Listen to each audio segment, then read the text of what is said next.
This podcast is sponsored by nobody.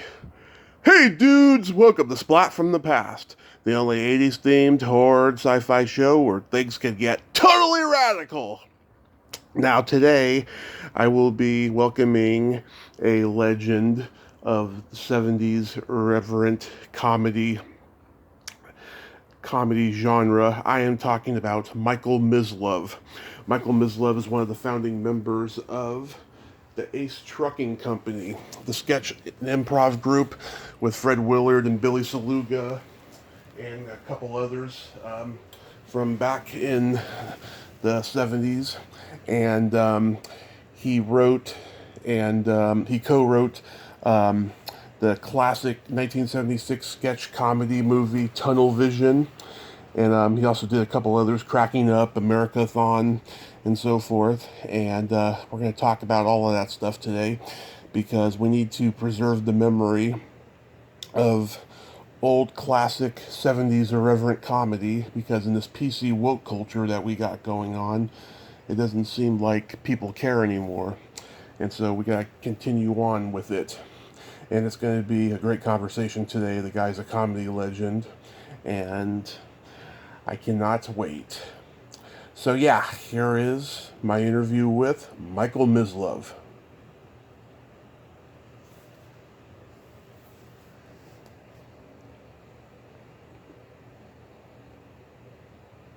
So, going back in time, did you gravitate toward performing in comedy early on in your childhood?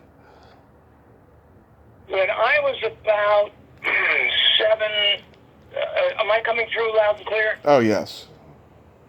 Yeah. When I was about 6 or 7, my uncle got the great idea that I should go out in the living room where all my relatives were and do an impression of Al Jolson. Mm-hmm. And to that end, he burnt a cork. And I'm ashamed to tell you this, but it was 1947 or 8, and it, with different set of standards then. Yeah. Anyway, I did blackface. And I sang Mammy. Yeah. And my relatives went absolutely wild. I've Nice. never heard applause like that, or I hadn't up until that time. And I said, wow, this... and that started, and then, of course, the school plays and all that stuff. But I caught the bug early. Yeah. I always was an energetic kind of, goofy kind of a kid. So, Right. yeah. So then you participated in school plays and all that? Oh, yes. From my first school play, I was a brownie in the Santa Claus play, and also got to pull the curtain, which was one of my favorite parts. Yeah. I got, because it's like, without me, the play wouldn't have ended. I pulled the curtain. So that was great. Yeah, are you born and raised in Philly? In where? In Philly? In Philadelphia? Oh, yeah. Philadelphia, till about the age of 8. Then we moved to Brooklyn, which really completed my education. Yeah. As far as, finding things funny and speaking to other people who talked funny. And, that was it. And I continued being in school plays. I was, I don't know if this will mean anything to your listeners, but I played the Lord High Executioner Coco in my junior high school production of The Mikado, and one of the rare times in my career I brought the house down. They Nice. just went wild. I think I could have gotten laid right there and then, except I didn't really know what was going on. So Yeah. That's so Yeah. cool. So did you attend college after high school? Oh yeah, I went to Hofstra Yeah. University, which was called Hofstra College at that time, and I tried to get in on a theater scholarship, but my grades were so bad in high school. I had like a C average. That I got into the school, but I didn't get the scholarship. If I tell you that one semester's worth of credits costs $400, would you believe me? I would believe you about those days. It was $25 a credit, and 16 credits, $400. And my parents were not wealthy, and so I worked a little bit while I was going to school, and eventually got into the plays were really what mattered to me. I could have cared less about the studying and the tests and all that. I was conscientious. I was honest. I didn't cheat, but I didn't really care. I just wanted to be in the plays, and that experience at Hofstra was incredible. I went to school with Francis Ford Coppola. And Madeline Kahn was one of my dear friends. There were so many in those 2 or 3 years, the people that went on to have careers in show business and are still working. Yeah. So it really was a magical period, and the work that was being done at a college level was mind-blowing, even at that time. Yeah, I can imagine. Wow, I loved Madeline Kahn. She was so brilliant. See, Madeline, she was one of the funniest people I had ever met. Yeah. And she was a girl, and we started an organization in college, a club, because we wanted to put on our own little review shows, comedy reviews. And the first thing she ever did for us to show us what she had was she came out and did this thing where and I won't do it because it won't be in her voice, but she just broke us up, and we became friends, and we sort of dated a little bit, but we were destined to be friends, not like that. Oh, that is amazing. Yeah, she died way, way too soon, unfortunately. Oh boy. That's true. So after you finished college, leading up to Ace Trucking, what would you do in between that time? Well, I made a social error in my life. I married a college sweetheart. Yeah. That I never should have. It only lasted 10 months, and I had gotten a job in the city, a very nice job for a very nice company, and it was a small office. I don't know if you know the 500 building in New York, but it's at the corner of 42nd Street and Fifth Avenue, and it's about 55 stories tall, and in those days that was big. And it was a television zoom lens company. Right. And I deluded myself into thinking that, I was in show business because I was, going into TV studios trying to sell this TV zoom lens. And it lasted, through the marriage broke up. We had started, my 2 friends and I from college started a comedy group called the Uncalled For 3. And we performed at every dive in the village. And one night we walked into the Bitter End, which, by the way, as I hear, is going to be closing down. Oh. Yeah, I know. And we had gone on the Hootenannies a lot, but nothing. We didn't cause anybody to go, oh my God, the second coming of the Marx Brothers. We were a 3-man act, and we went on that night, and somehow everything clicked. It was one of those magical nights. We were on, the audience was on, we got a great reception as opposed to occasionally we would be met with absolute blank faces Yeah. the audience. But this night was a triumph, and we went into the back dressing room, and we were just sort of enjoying the moment. And the door opens, and in walks this man, very strangely dressed, but well dressed. Yeah. And he said, "My name is George Marienthal. I'm from Mr. Kelly's in Chicago," which was a big nightclub. Right. And he said, I want to sign you boys to come and perform there. And he said, "Do you have a manager?" And I swear to you, 2 seconds after he asked us that question, and we were looking at each other as if, like, what do we say? Mm-hmm. In strides Red Weintraub, the owner of the Bitter End, Mm-hmm. later film producer, and he says, "I manage them." And everything couldn't have fallen into place any better. And then he took us on, and he paid us $75 a week. Mm-hmm. So I quit my job, which I was getting paid $100 a week Yeah. those days, and he started working with us, and we started booking dates and mostly college coffee house circuit, college concerts, occasional nightclubs like the Playboy Club where we bombed in Detroit. Yeah.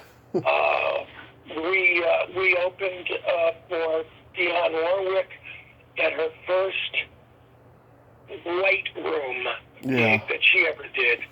That was the Rooster Tail in Detroit. Wow. And we did okay, but we didn't burn anybody up. And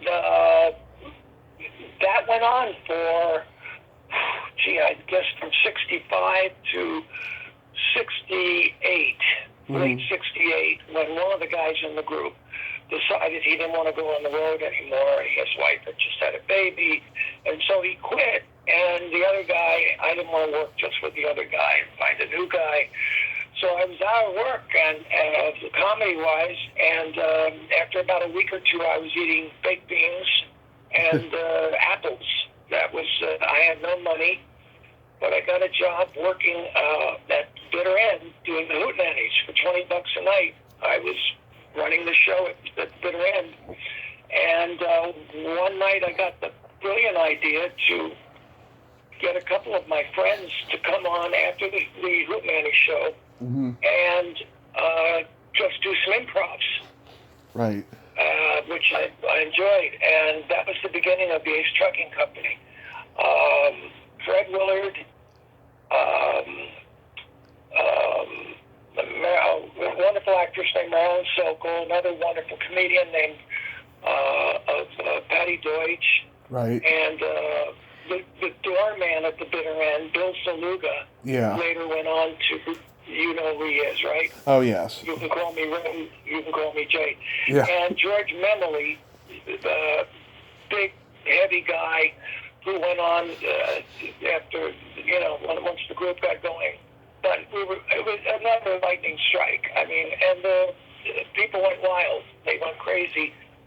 Long story short, 2 months later, we were in Johnny Carson's office auditioning for him. Wow. And we went on the Carson show in April of '69 without a name. We didn't have a name. Mm-hmm. We had called ourselves the Bleecker Street improvisational something or other. It was boring. Mm-hmm. And they said, "Oh, you got to come up with a better name than that." They said, well, how about Laugh Out? Since laughing was very popular at the time, and we all looked at each other and said no. And then George Memley, the big fat guy, he did a character called Tony Catucci, who worked for the mythical Ace Trucking Company. And I said, "What about Ace Trucking Company?" And everyone sort of said, "Well, that's an unusual name." But, yeah, and so we went on that first night, and I think it was April 24th, 1969. We went on as the Ace Trucking Company, and that was it. Wow. Are these answers too long and boring? I can't tell. Not at all. Not at all. Oh, okay. Not at all. So how does Fred Willard come into the mix? Because he was previously a Second City guy. He was Second City, which I didn't even know when I met him. I met Yeah. him in California at a party. I'd heard of him. I was a big fan, actually, because he had a two-man act called Greco and Willard. Mm-hmm. And that had broken up, and he was sort of now just seeking work on his own. And he had just booked an acting role in, why can't I remember the name of the play? At Circle in the Square, which was one block away from the bitter end. That's how everything tended to work out. Mm-hmm. But I met him at this party in L.A., and I said, if ever you come into New York, I said, I would love to see you on stage, off stage, whatever, and maybe we could do something someday. I was thinking of going up to San Francisco and joining the committee, which was a very popular group around that time. Right. Also with a lot of very famous people. Rob Reiner, Howard Hessman, Larry Hankin. Yeah, that's it. Did you know Howard Hessman's had another name? Don Stroud. Don Stroud, Anyway, yeah. He used to work under that name, and he was such a great, strange, funny guy, Howard. Yeah. Anyway, getting back to Fred and the rest, you asked me about Fred and how that all happened. Right. And so he was right down the street, which was very lucky. And when we started doing those late night improv things at the bitter end, Mm-hmm. and I already knew he was brilliant, but until you've done improvs with somebody with a mind that quick and with a style of him looking like he's not working, like he wasn't really trying. He just was so funny. And the rest were funny also. They were in their own right. Everybody was, and there was no jealousy. There was no end that usually happens when, you got two guys, and one of them, thinks he's the funniest, and there was none of that. We would suggest other than ourselves, maybe you do this improv, Right. So that was great. I had a little problem with Fred's girlfriend, who later became his wife. Mm-hmm. It was very, very well liked, Mary Willard.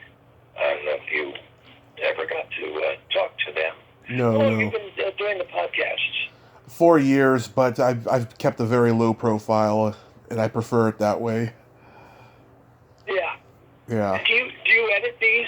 Do you edit these like what we're doing right now? I never edit, no.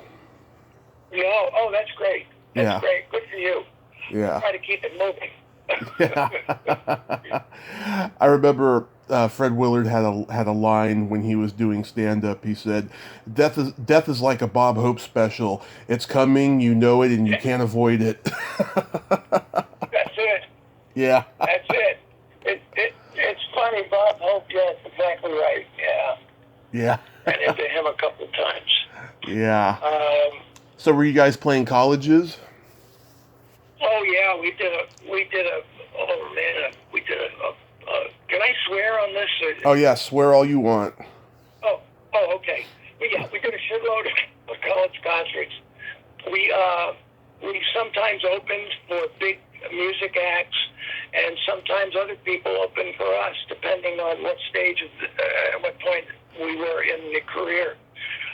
But we worked with an old friend. We double billed with another comic act one night. I couldn't believe it, and it was George Carlin. And I knew George from my Uncalled For 3 days, and we worked. Oh God, I'm trying to remember all the. We worked with Chuck Berry. Oh yeah. That was a funny story. It was University of Georgia. He was headlining. We opened. We did our 45 minutes, and it was time for Chuck Berry to go on. Mm-hmm. And I hear a lot of screaming and yelling backstage, and no, fuck, I'm not done. No. And evidently, Mr. Barry wanted to be paid cash right there. Yeah. And the student was explaining to him that the bursar's office was closed, and the check was being sent to his agent. He said, I don't have no checks.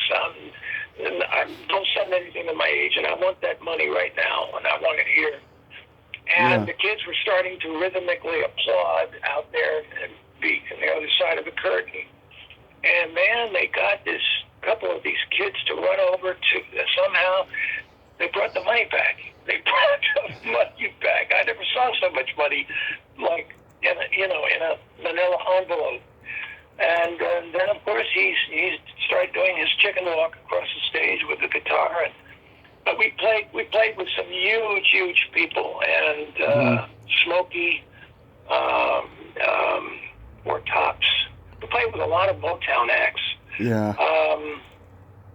And we also we did a lot of TV. I guess you know that. Yeah. If you do as much homework as you say you do, and I believe you do, we did whenever we'd go into a city to do a club, or we did a lot of nightclubs too, coffee house nightclubs, and I forget what I was going to say. It's not important. It'll come back. Were you all aware of this comedy revolution that was happening in the counterculture at this time? Yes and no. Yes and no. We were smack dab in the middle of all that social change that was going on, but we, like a lot of other people, didn't participate while we were out on the road all the time. And the anti-war thing, and we were try to give you an example. We were not in any way trying to innovate. We were the good guys. Right. We wanted everything for everybody, but we did one sketch that involved Billy Saluga playing a screaming gay guy. Yeah. And in those days, you could do it. The audiences would laugh. But one night, we were in Philadelphia at this Playhouse in the Park, and right after we did that sketch, about 8 or 9 people from the audience came up sat on the stage, and they said that they weren't going to leave until we promised to either change the way that sketch was done or take it out of our show. And we finally convinced them that we would talk to them after the show backstage, and we did, and we took it out of our show because that was the first time I realized that we might be making some people feel bad. It was a stereotypical impression of a gay guy, and it was very funny. He was very swishy and very very theatrical, and it was very, very funny. But that's how it came to us, and unless somebody came up and held up the flashcard right in front of our face, we were in our own world. We were unaware. So it was an amazing time. And by the way, my social calendar was full all the time. I kept a diary. I can't tell you how many women came in and out of my life in a 24-hour period at one at a time, depending on whether it was a one-nighter or we were there for a week. And it was magic. It was magic. It was truly the late 60s. It was 69, 70, 71 when, it was fabulous. I maintained a friendship with a lot of people that I had those kind of liaisons with. I call them liaisons. Yeah. Yeah. So you all got to appear. Getting late a lot. Yeah. Yeah, you all got to appear on The Tonight Show and Midnight Special. Were those good experiences? Yep.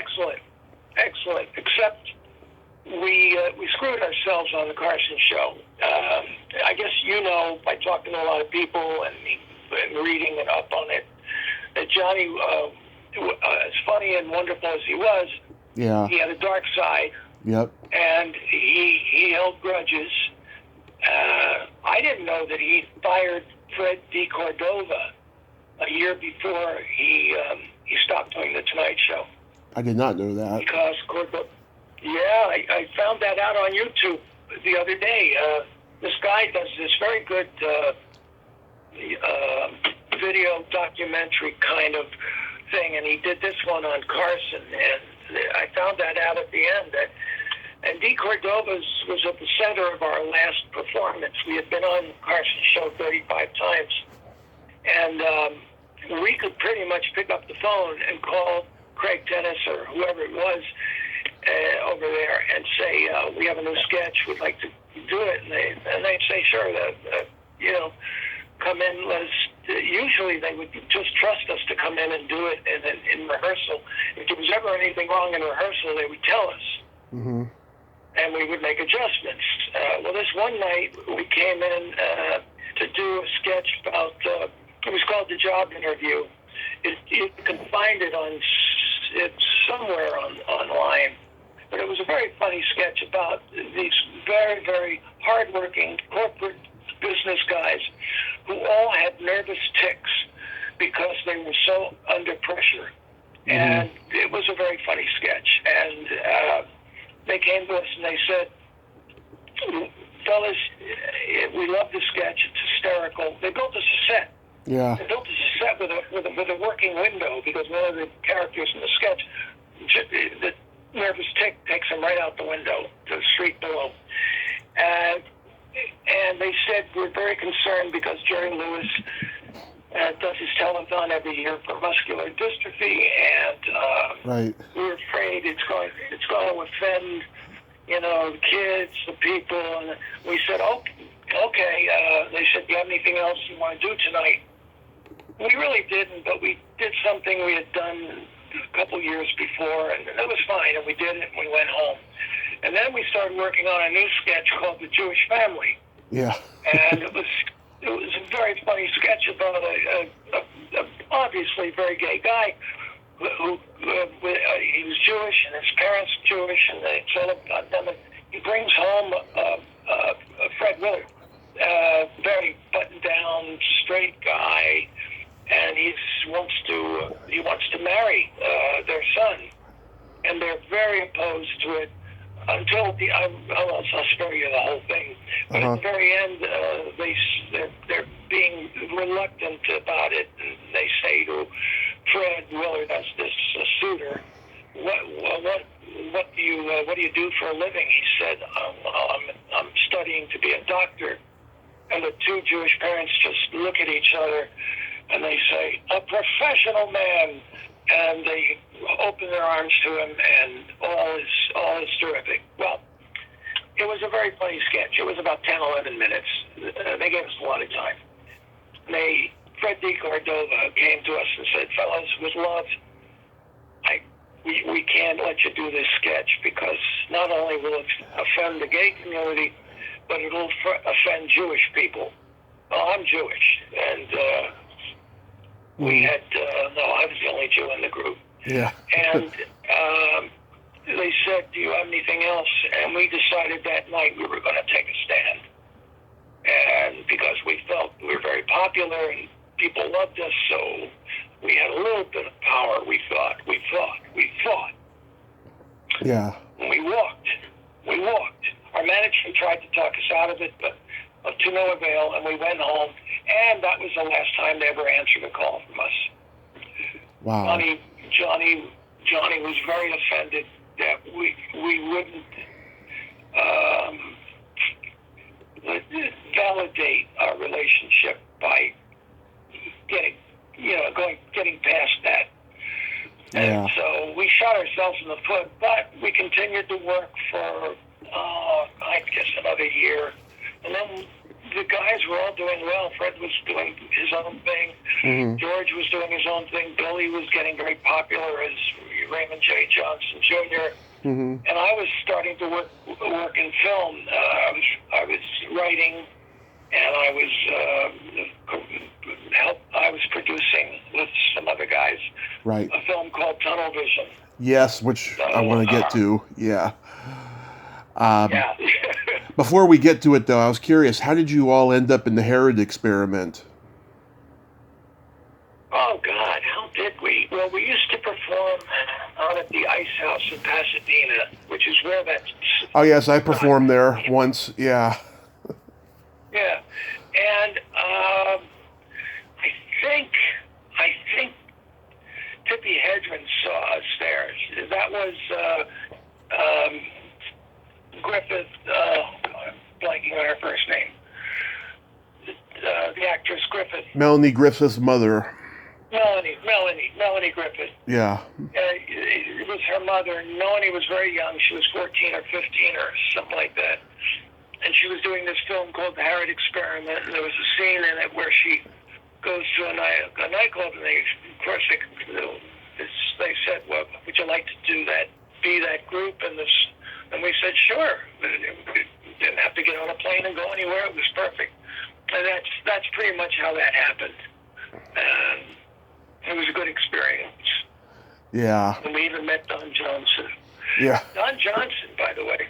Mm-hmm. She, Melanie's mother, Tippi, who, I don't know if you must know Tippi Hedren from The Birds, yeah, Hitchcock, yeah. Yeah. Anyway, Tippi was very controlling, very good, a little odd, but she was a wonderful stage mother, besides being a very good actress and producer. And she set her daughter up with Don Johnson. Oh, yeah. She literally, yeah. You must know that. You know everything. I do, and I'm not saying that out of arrogance. Yes. Yeah. So how does tunnel vision come about? Tunnel vision came about because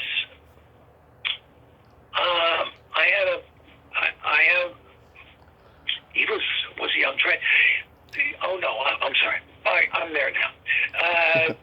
Neil Israel, who wrote Bachelor Party, wrote and directed Bachelor Party. Yeah. Before all that, he was working with a guy named Steve Binder. Mm-hmm. Steve Binder was very famous. The Tammy Show, the Star Wars Christmas special, yeah. Yeah. He was, I think, was he managing us at the time? I get so confused. Who was managing us? But he introduced Neil to us to write some material for us. Right. Because you can never have too much. And that's how I met Neil.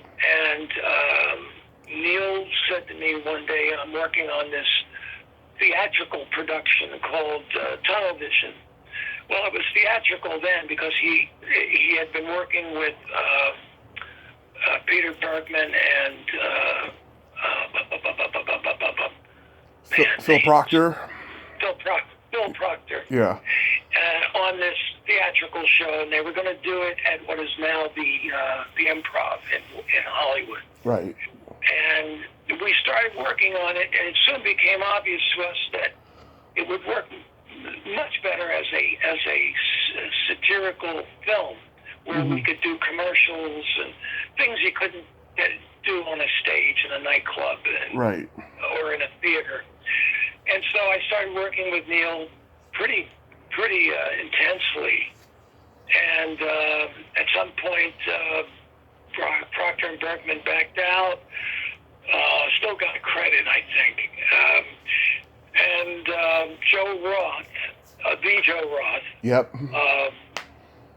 He was managing the room called Pitchell Players, which later became the Improv, and he wanted to get involved, and so he got involved. And Neil and I did the writing.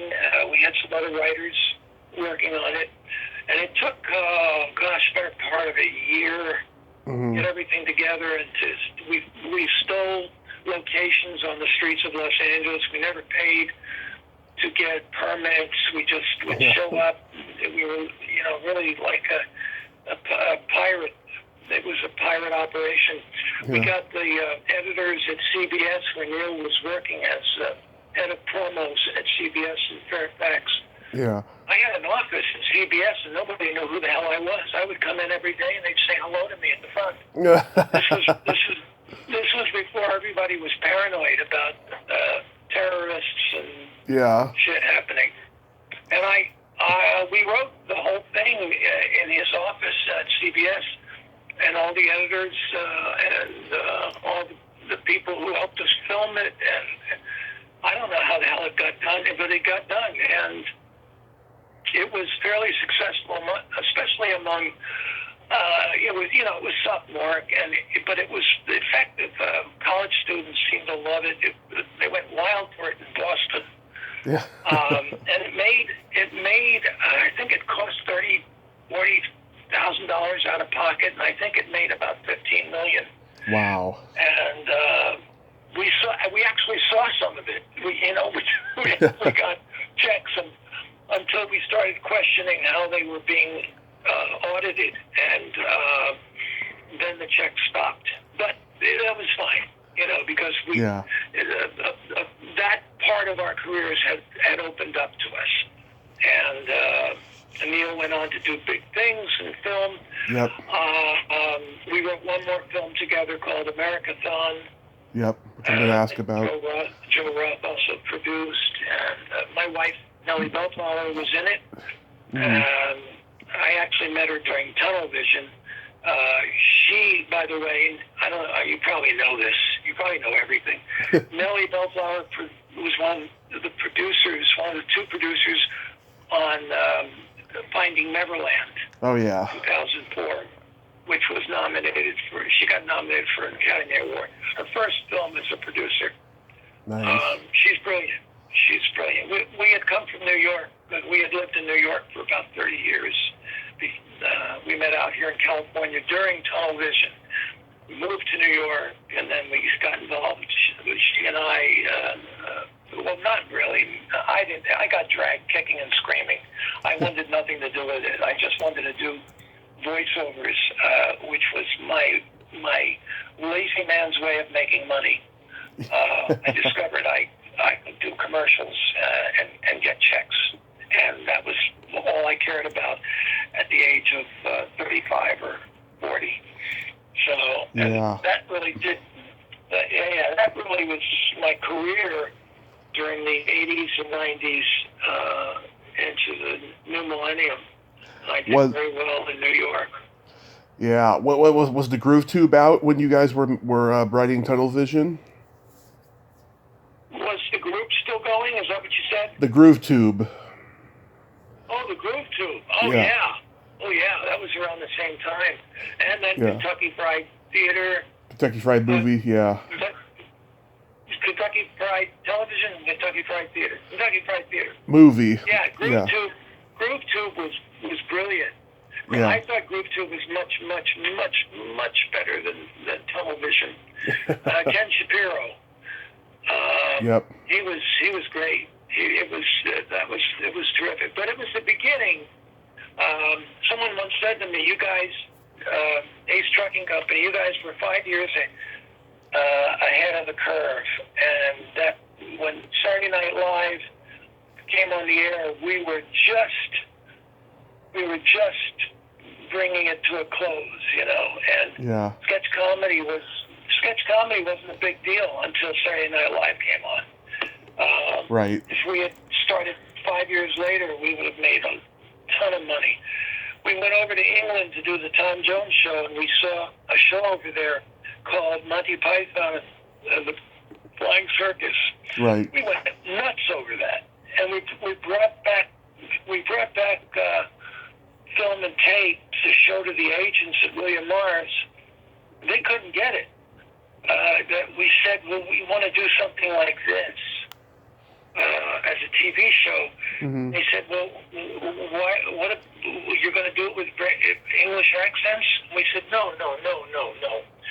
We want to do this type of comedy, our own comedy here, but with this kind of a format. And they I don't know what to tell you. They weren't very creative. Yeah. They were good at booking you and taking the money. I know it's like a cliche. The agents They were nice guys, but they were behind the curve so far. They had no vision. Yeah. No vision, absolutely none. And so, no, we never got to do a show like that. We got close a couple times. Mm-hmm. But no, we were just a little too soon to the fair, as they say. Yeah, my dad and I, we used to watch Groove Tube and Tunnel Vision when my mom wasn't home, and we just enjoyed them, you know? Yeah, I know, you told me that, and I mean, there was nudity in tunnel vision. My God, who would have thought of such a thing? Oh, he didn't. He didn't let me see that until much later. I had to turn my head all the time. Oh, God bless him. Yeah. Is he still with us? Oh, yes. Oh, good. Oh, good. He must be proud of you. Yeah, he is very proud of me. He brags about me at work all the time. Tells people to listen to the show and stuff. And yeah, That's great. I couldn't be more blessed. I've already promised my daughter and a couple other people that I would send them the link on YouTube as soon as I knew it.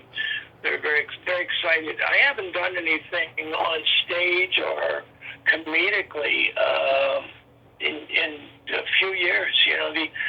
I'm a lazy bastard. I just do my whatever, the video game, the characters, commercials, voiceover. Voiceover only. I don't even want to do on camera anymore. Yeah, I don't blame you. Yeah, I just hit that point. I was in nightclubs. I breathed in smoke and alcohol fumes. Not that there was anything wrong with it, but for 10, 15 years, and there was a time when I just said, that's enough. I enjoyed writing. Sketch comedy. Neil and I wrote for a couple of, Neil Israel and I wrote for a few variety shows, they used to call them, comedy.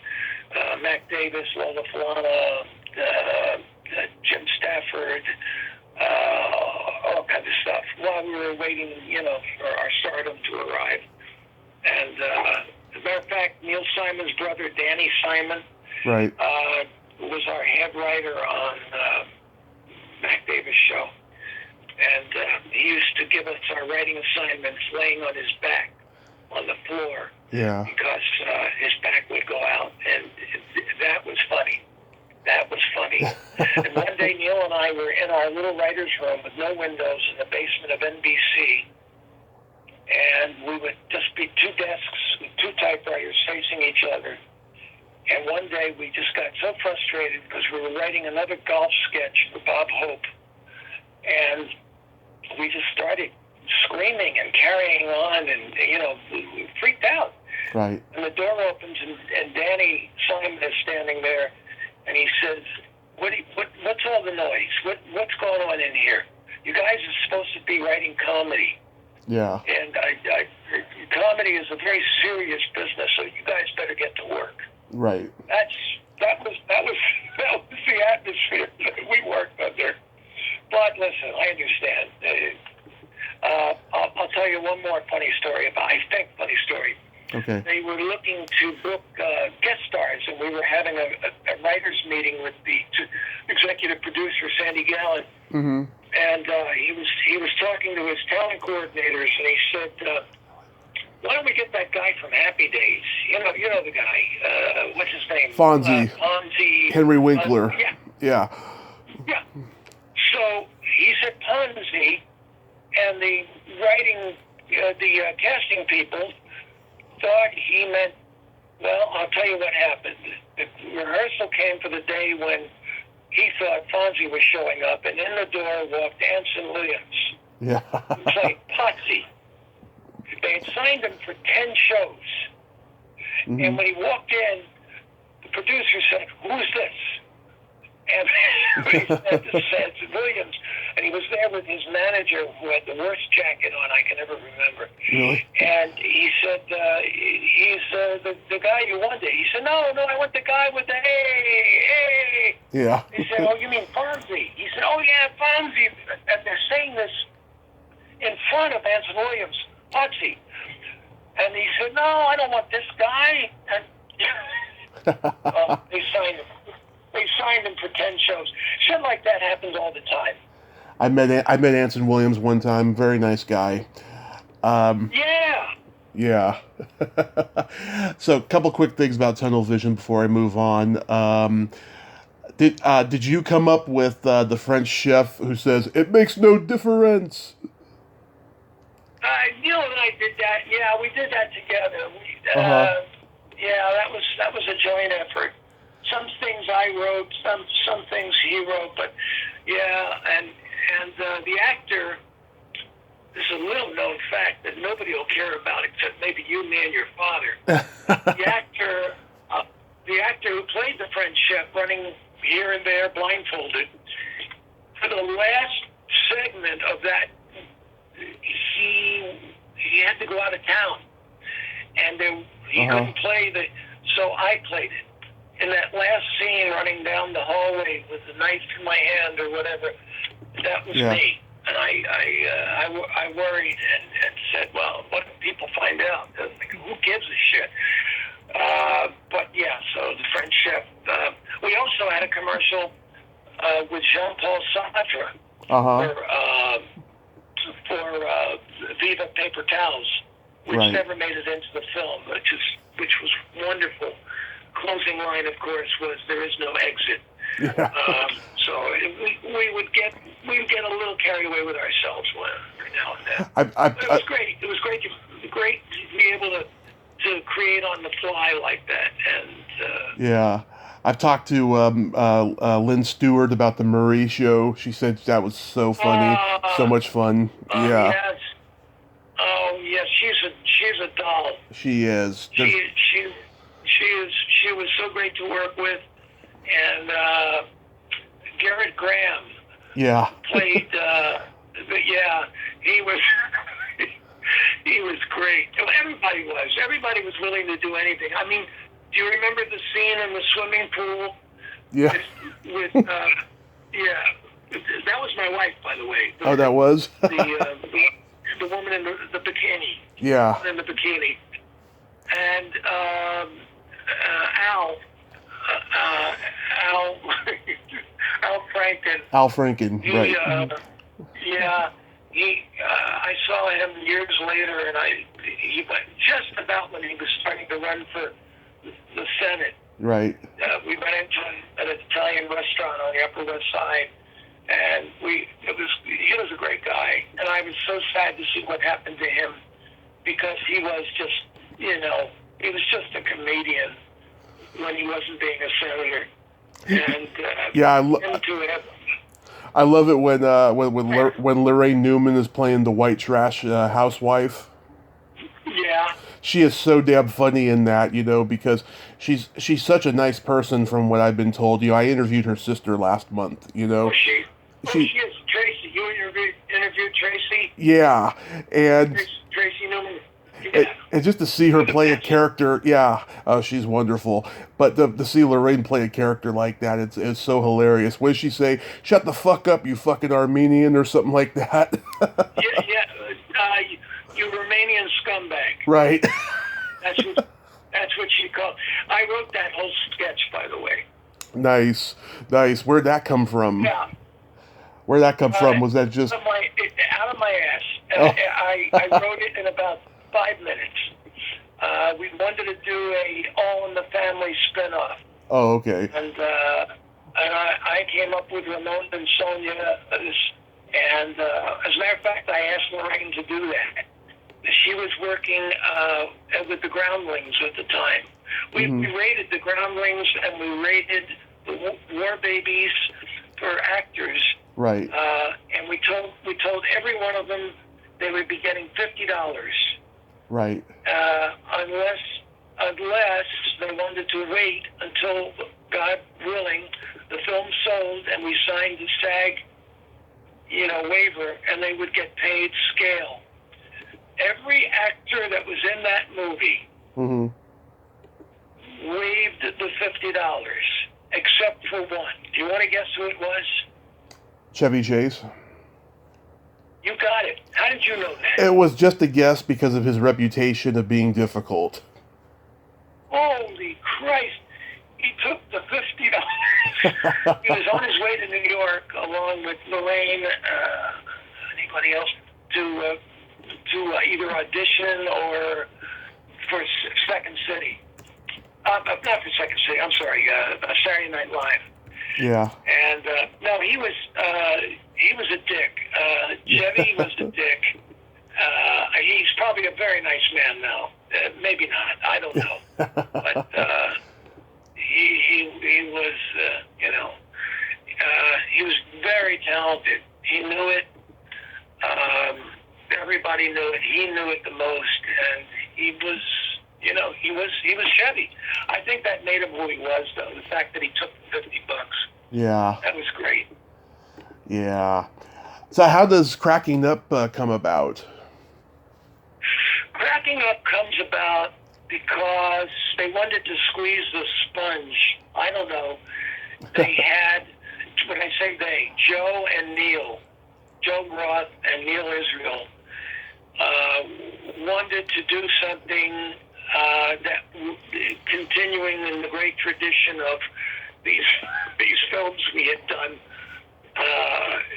and they were able to do it for very little, and they always used to trade on favors, and which is kind of like the old barter system, Yeah. You can, I'll paint your house, you give me one sheep. So this is how Cracking Up got done, and it was an odd experience. The night that it opened at the Egyptian on Hollywood Boulevard, the premiere, which was attended by maybe 40 people, somebody threw a stink bomb in a metal can. It was rolling down the aisle of the theater as the film was showing. And little by little, people were getting up, and because this thing smelled like death, and cleared the theater.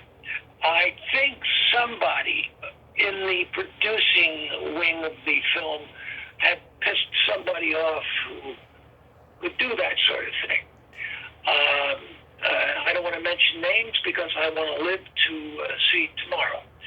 But usually it had to do with entanglements with those kind of people, if you know what I mean. Yeah. The bitter end got stink bombed once, and nobody knew why. This was in the late '60s, almost early '70s, and I finally found out that it had to do with Neil Diamond. Neil wanted out of a record label. He was with two, and the original one was, how shall we say, run by some less reputable people. Yes. And when Fred Weintraub, who was Neil's manager, went with Neil to ask if they could get out of the contract, and they would pay a certain amount or whatever it was, the people, this record label said, oh, okay, yeah, sure. And a couple of days later, the stink bomb. That stink bomb was so bad at the bitter end that it permeated the cork soundproofing on the walls, and you couldn't go in that place for about 3 months. Wow. Yeah. If they don't have to kill you, they can destroy your business, and that's what they did. I know. I promised you comedy, and a lot of this is not, but it is what happened. Oh God, that's so hilarious. Yeah, I'm a big guy. Neil, Go ahead. Neil, by the way, is a terrific guy. Terrific guy. Yeah, he's just a brilliant writer, I love the Fire Sign guys. I just talked to David Osman. I mean, what's it like to collaborate with them? Well, I knew Phil mostly as a friend. We never really worked together. Mm-hmm. We enjoyed each other. They would come see us. Well, there was nothing to see with them. They occasionally performed live, but mostly it was the recordings. But we got along. Peter was kind of a bit distant, and I don't know why. Mm-hmm. Might have had his own reasons. Somebody in our group might have pissed him off.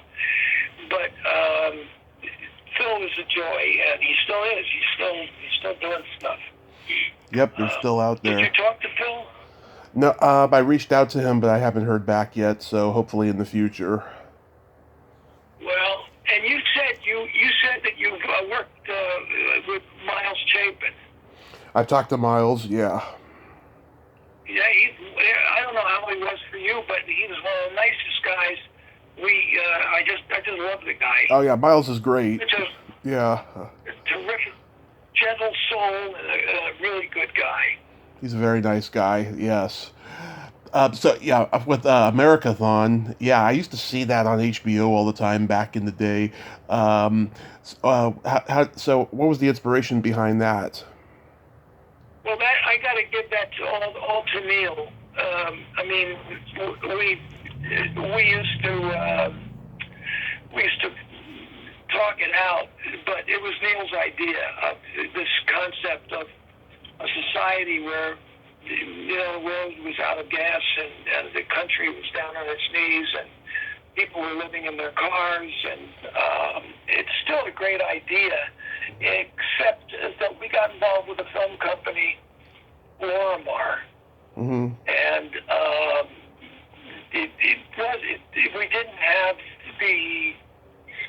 we didn't have the power to do everything the way we wanted to do it, and I think that held it back a bit.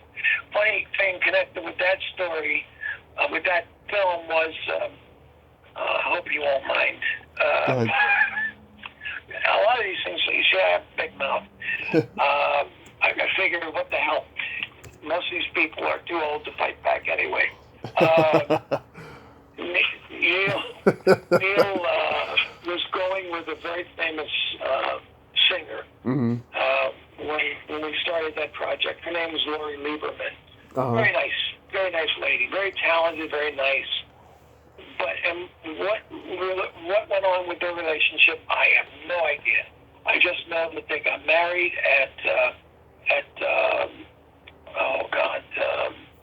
Spago. I'm forgetting the head guy at Spago. Yeah, I don't know. He does all the big award shows, and why can't I remember his name? This is so embarrassing. Okay. Okay. Anyway, so they got married, and he catered the whole thing, and the film opened up, and the reviews were terrible. They were just awful. And she left him the next day.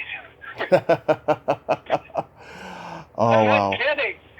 She left him the next day. We were sitting reading the reviews at the Beverly Wilshire, and I didn't have a cell phone. It was, but somebody said Lori left Neil. So it's a cruel business. But the film was a lot of fun to make. I mean, people were wonderful. John Ritter. Oh, yeah. The best. Shaw. Meatloaf was a trip.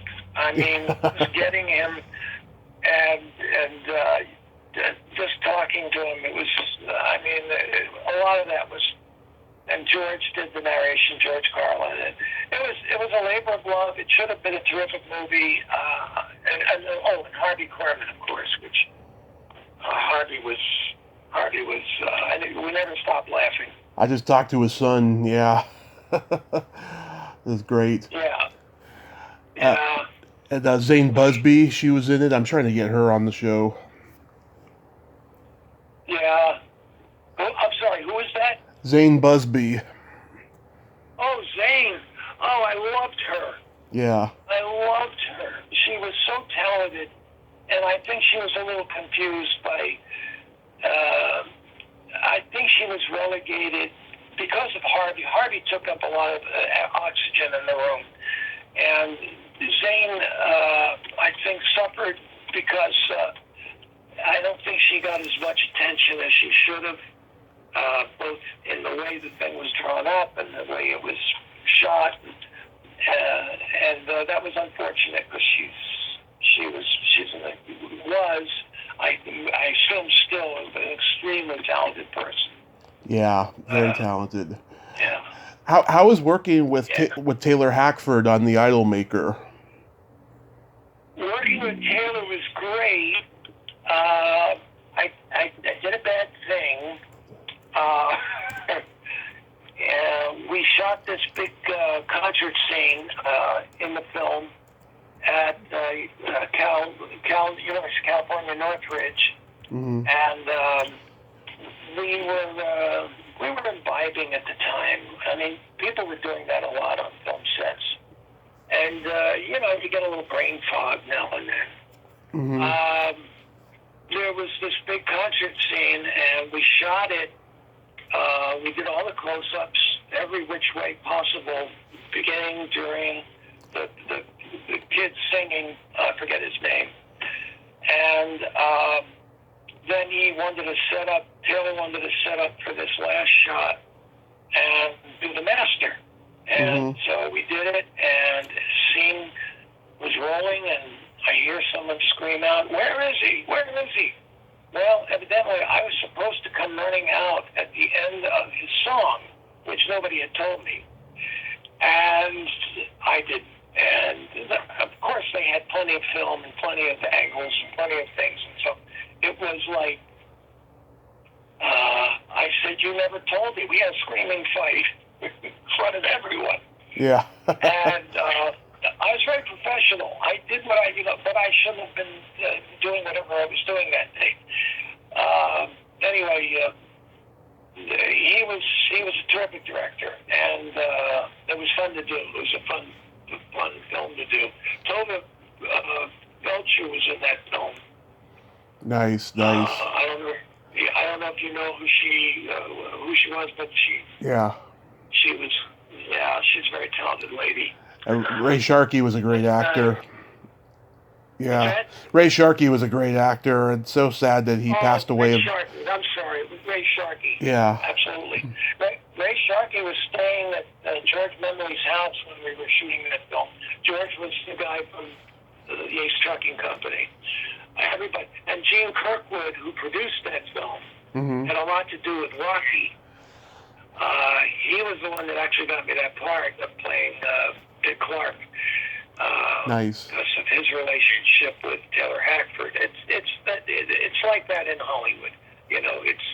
It's not what you know, it's who you know. Exactly. The way it goes.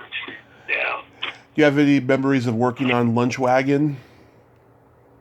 Lunch Wagon, that was my friend Ernie Pintoff, who was a brilliant director. Ernie won an Academy Award for a short subject he did. And hardly anybody knows that. But Ernie and I became good friends, and we were going to try to produce a film together called, I don't know if it was called Splat or something like that, but it was about a guy who used to go around pieing people. He was like a renegade. He would just run up and put pies in people's faces that he didn't like, and it was very political. Yeah. We never got to make the movie, so. But we remained good friends until Ernie died, way too soon. And Lunch Wagon, that was a fun character. That was Danny Death. Yeah. He let me do whatever I wanted. And so if it worked, it was because of me, and if it didn't work, it was because of me. Yeah. Yep, both sides of the coin. You mentioned before about the War Babies. Did you know Walter Olkowitz? No. Rennie Temple was my friend from that group, and Rennie's wife, Karen. I really was not that tight with having seen them perform that much. Mostly had to do with Rennie. Oh, okay. And our relationship in New York, and then, once we came out here. Yeah, he was. I never got to see it. I think I saw them once.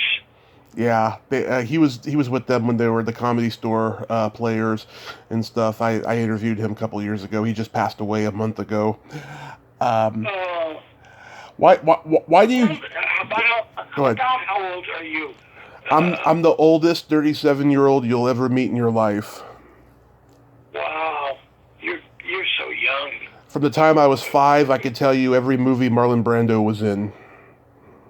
Oh wow. Yeah, once you have the bug, even at that age, you're like a walking anthology. Yeah. You know, and people say, how do you know that? You know, you're just a kid. How do you know that? Yeah. My life took a lot of dramatic turns, but it's finally steering in the direction that I wanted it to after a lot of hardships, I'll tell you. Yeah, good. What were you doing before you did this? Well, I did open mic stand-up comedy for 10 years. I did different Where? in San Francisco. That's where I'm from. Oh, I did retail jobs, security jobs, and I was a bad alcoholic for a couple of years, which led me to this after I had a car crash. oh man, you're lucky. I was never an alcoholic, but I was on the road for almost 15 years, and I didn't think twice about having a drink before the show, in between shows, and then after the show. Yeah. And so, and scotch was my poison. But I never became an alcoholic. I don't know, maybe just lucky, I guess. And then, of course, I was doing some recreational drugs also. So until I hit around 35, and then I said, I'm not bouncing back the way I used to. And so it's part of the business. You can't get away from it. Patty Deutsch was the one that taught me how to drink scotch. I mean, it was almost like a defensive maneuver. Yeah. You know, you have a doers before the show. You know, and when we went to England, when we went to do the Tom Jones show, they had a ritual where before the taping, everyone would gather in the commissary, and they would drink before the taping. Right. Everybody, the production staff, everyone on the show, and that's the way they do it in England. And everyone seems very friendly, very, very relaxed. I've been sober 6 years. I had experiences with some big stars, but in the early days with the Uncalled for 3, when we did the Gold Digger show, or when we did the Craft Summer Music Hall, some very, very big stars, older, who couldn't go on unless they were half lit, and it was eye-opening to me that so many people were drinking so much before they were performing to get it up, and that was a shock to me. But that was when I first started out. I soon became very jaded. Yeah. Why do you get a special thanks at the end of Mean Streets? Oh, Marty is a good friend. I haven't seen him since the Academy Awards in 2005. Wow. But we were good friends, and we used to get together 2-3 times a week at a mutual friend's apartment, and we would just get high. And he was teaching at that time at NYU. Yeah. And he and his girlfriend would come over and watch us do our antics. We would, Belushi would in the later stages was coming by and we would just improvise and get high. And anyway, I'm sorry, original question was? You get special thanks at the end of Mean Streets. Yes. So when he did Mean Streets, there was a scene he needed some audio help with. It was the scene in the car where the guys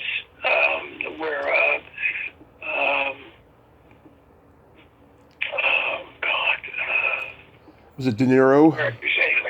De Niro and Keitel. Yeah. Were in the car, and they were driving down West 8th Street, and they were screaming at some gay guys, and they dragged a couple of the gay guys and asked a couple of them, and they all got in the car, and he needed the sound of the gay guys. So he asked Ace Trucking Company if they would come in and loop the voices, and we did it. And I don't know, I think he paid us a little bit of money, but we didn't do it for the money. And then he just gave us special thanks because we had come in and done that. We were there opening night here in L.A. for Main Streets when it was greeted with a big yawn by the Hollywood audience. It took Marty a long time to catch on, especially out here. Yeah. In L.A. I'm thinking of going back to New York. My wife and I are thinking of going back to New York. Really? I heard it's really bleak over there right now during the pandemic. Yeah, that's one of the reasons. Because we want to find a nice place to live. We were there for so many years, and we were there in '81 when Giuliani was mayor, and the city was just it had tanked, and we loved it, and so we said, oh, it's that way again. Let's go back. So we're thinking we're going to take a trip and go back and check it out, and I think we might do it. I miss it. I miss the energy. I love San Francisco because it has an energy that LA doesn't have. And it's that kind of energy. It has to do with creating and a lot of things. I might even get back up on my feet again if we go to New York, because whether it's directing or acting or I would like to do that. I really would. So we're gonna go and check it out, and if we decide, we're gonna do it. And you can interview me again next time from New York. So now are you semi-retired until something comes up? Well, we all are, aren't we, because of the pandemic? Well, of course. But I mean, were you doing anything leading up to the pandemic? No, not really. We were trying to develop. We had 2 or 3 films. We have one film that's over at Warner Brothers. Yeah. It's called, Road to Oz. And that one is they still say they're going to do it. And my wife and I are producers on it. Mm-hmm. And there's another film called, what was the other one?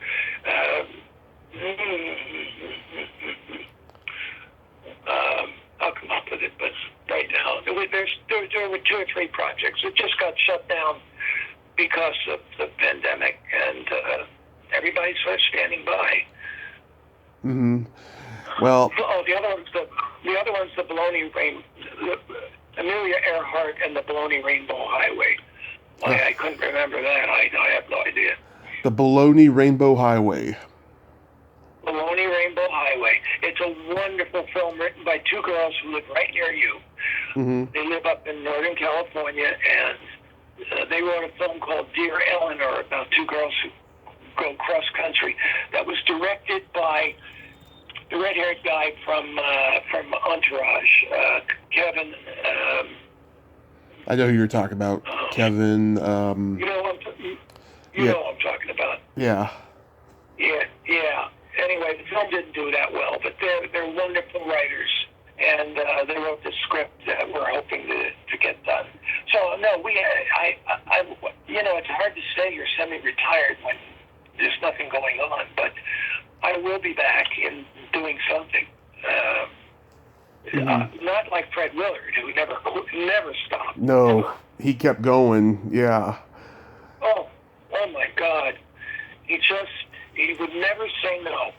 That was one of the things about Fred. If you asked him to show up the next day at a birthday party for you, oh sure. Yeah. It was just great that way. He wrote me a beautiful email about 2 months before he died. Mm-hmm. And I know he didn't mean it, but he said I was one of the funniest guys he had ever worked with. Oh, he meant it. Wanted to thank me, and it wasn't like he knew he was dying or anything. Yeah. He was just settling up at this stage of his life. He was a lot older than most people thought. Yeah. He was Yeah, he was in his 80s, and well into his 80s. Yeah. He had a, yeah, and I could see he was slowing down. But boy, I'm telling you, people just love him, and they have every reason to. Just the way he could play dumb, like, act like he's the smartest guy in the room, and Exactly. it was just he Exactly. had just this brilliant gift, of comedy. And yeah, I heard he wanted to be a professional baseball player originally. Exactly. We used to go to ball games a lot. Hmm. Yeah, he won a first baseman, as I remember. That was a big love, and every city we went into, if it was in summertime, we'd go to the ball game. Fenway, Wrigley Field, it didn't matter where. So yeah, never made it out the Candlestick. I don't know why. Yeah, I got to go there a bunch of times when I was a kid, and it was wonderful. Yeah. I remember the last time I went, I was 14. The Monkees were performing a concert before the game, for the Giants game. Oh, it was great. It was only three of them, but it was a lot of fun. You brought it up, so Uh-huh. I just found this episode on YouTube of my wife guest starring on the Monkees. Uh-huh. I think circa '68. It's something about the red shoes. If you want to, it's really good. What's your wife's name, by the way? My wife, Mm-hmm. Nellie, Nell. You would love her. Nellie, Bellflower, Bellflower. Okay, I found her here. Yeah. Yeah, and her name was Undine when she was singing. Mm-hmm. And when she decided not to be a singer anymore and just be an actress, that was the last gig she did as Undine, but it was the first performing gig, and she did on the Monkees as Undine. But from then on, she was Nellie Bellflower, and she has a shitload of credits. She's a brilliantly talented human being, and I love her dearly. Wow, yeah, she did a lot of good stuff. She did the East of Eden miniseries. Yeah. Wow, yeah, Starsky and Hutch, Barney Miller. Wow, a lot of stuff. Yeah. And you're both All guest starring. and you're both So Tauruses. take the moon. Yeah. Yeah, and you're both Tauruses. That must mean it's never a dull moment. Yeah.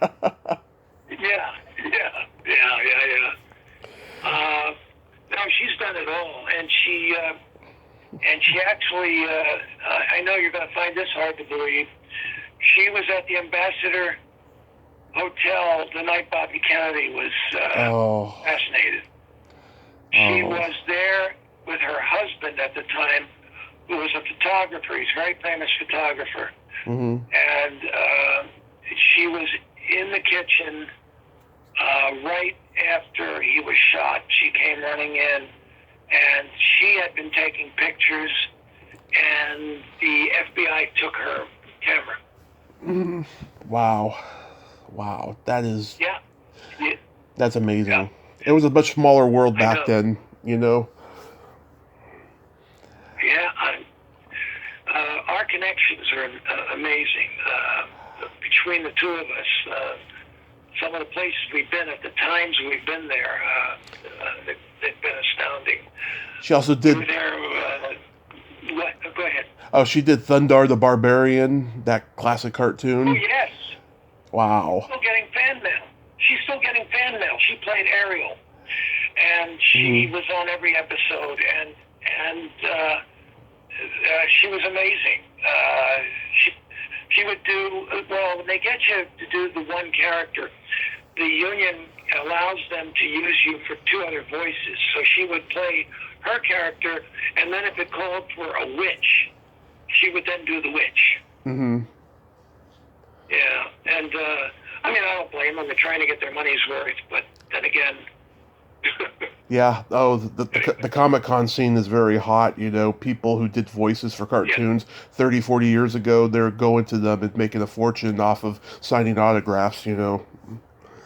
Exactly. But she gets it's amazing. These kids, some of them aren't kids that write to her and ask for, a signed photograph or whatever. Mm-hmm.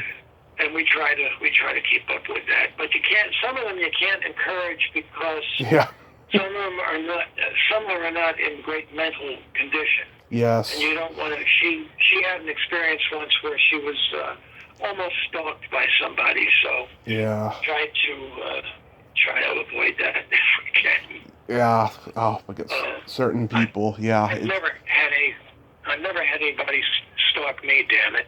Yeah. There's still time, Michael. There's still time. Thank you. Thank you very much. Appreciate that. Well, Michael, this has been a lot of fun, and I thank you so much for coming on today. Listen, I hope it works for you. I'm, because I said, well, I got to be funny for Tommy. And then I thought, well, I'm not that kind of a, you put me on a stage, I'll be funny. But if I'm talking to somebody like we are now, one-on-one, it's just a conversation, Yeah, so you're not going to hear any one-liners out of me. It's okay.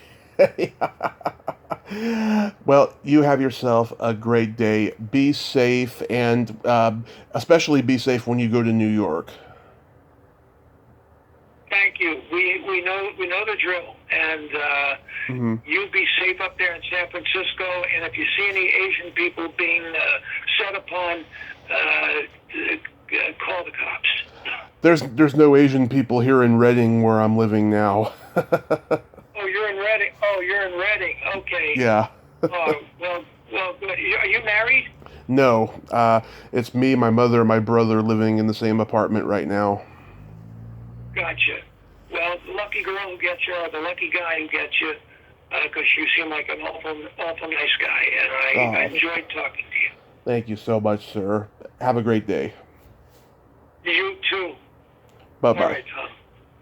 Bye-bye. Stay safe. I will. Bye-bye. Okay. Bye. Well, there you have it. Michael Mislove. Ain't he a cool dude? What a nice man, and very funny man too.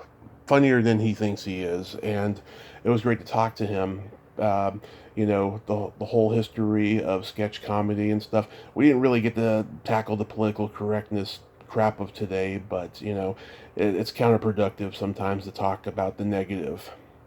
Well, until next time, this is Tommy Throwback Kovac saying there's no shame in living in the past because the present sucks.